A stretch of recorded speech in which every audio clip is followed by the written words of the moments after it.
Hi, நான் உங்கள் சேது.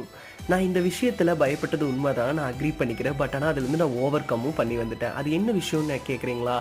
இப்போ நம்ம லைஃப்பில் சர்டன் திங்ஸ் சேஞ்ச் பண்ண நினைப்போம். இட் மேபி ஒரு ஜாபாக இருக்கலாம், ஒரு படிக்க நினைப்போம், இல்லை ஒரு பிஸ்னஸ் ஸ்டார்ட் அப்பாக கூட இருக்கலாம். நிறைய விஷயங்கள் இருக்குது சொல்லப்போனால்.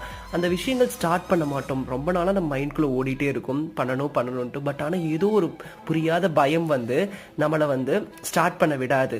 அந்த பயம் நம்மளை ஏதோ ஒரு கட்டத்துக்கு நெகட்டிவாக கூட்டிகிட்டு போயிருமோன்னு சொல்லி யோசிச்சுட்டே இருப்போம். பட் ஆனால் இது எல்லாமே முற்றிலும் தவறு. எப்படின்னு கேட்டிங்கன்னா, ஸ்டார்ட் பண்ணுற வரைக்கும் தான் அந்த பயம் இருக்கும். ஒரு புள்ளி மட்டும் வச்சுட்டிங்க வைங்களேன், அந்த ரோட் நம்மளை எங்கேயோ கூட்டிகிட்டு போயிடும். அதனால செல்ஃப் கான்ஃபிடென்ட் மட்டும் இருந்தால் போதும். அதுக்கப்புறம் வேறு லெவலில் கிடைக்கும். ஆப்பர்ச்சுனிட்டின்னு சொல்கிறது எல்லா டைமும் கிடைக்காது. அதுக்கப்புறம் நம்ம ரொம்ப நாள் வெயிட் பண்ண வேண்டியது இருக்கும். Always make use of your opportunity when it is knocking your door. சரியா? அதனால நமக்கு எப்போ ஆப்பர்ச்சுனிட்டி கிடைக்குதோ யூஸ் பண்ணிக்கணும் கான்ஃபிடென்ட்டோட. கண்டிப்பாக உங்களுக்கு சக்ஸஸ் கிடைக்கும்.